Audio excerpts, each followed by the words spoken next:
117. Znači, to je avion koji je nakon toga sve shvaćeno o njemu. Znači, sve što je moglo, avion je pao i to što je nešto trebalo da bude tajna, više nije bila tajna, on je imao jednu, po meni, spornu aerodinamiku i tako. Pa je negde bio seljen iz muzeja vazduhoplovstva, pa je bio na nekoj izložbi, pa se vratio u muzej vazduhoplovstva, pa je muzej vazduhoplovstva drugi, evo, 3. godina zatvoren i tako dalje, nema mogućnosti da prikažemo šta smo nekada radili, nažalost. Šta misliš da će samoj planeti doneti nova industrijska revolucija, pošto je to takođe stvar koja se često pominje, ali je nedefinisana koliko i Expo? Pa ali ne, mislim, to ne bih te stvari uopšte povezivao.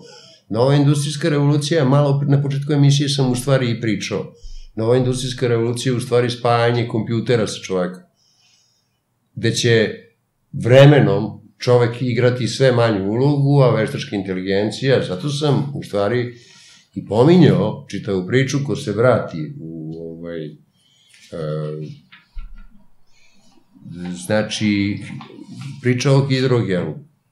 O hidrogelu, ponavljam, koji je poznat po tome što ga je moguće programirati i šifrovati. On spojen sa veštačkom mašinom, sa robotom, je tako, daje spregu, hidrogel koji je ušao u organizam čoveka, spregu mašine i čoveka. To je ta priča i kombinacija o kojoj pričamo, o kojoj smo pričali i na početku.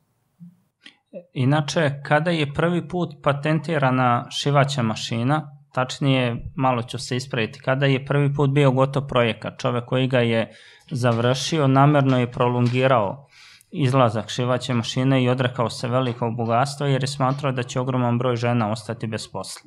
I ako pogledamo danas kakve sve mašine postoje, verovatno ljudi ne bi morali da rade ogroman broj nekih manuelnih stvari, ali da li je neko negde na vrhu pretpostavio da su slobodni ljudi najveća opasnost ili nezaposleni ljudi? Da, ali različite aspekte ima to pitanje koje si mi postavio, različite aspekte ima, to je jedan od aspekata, znači, ajmo negde da pustimo da se čitava stvar slegne, mnoge stvari su već urađene, ali se o tome ne radi, kako depopulisati,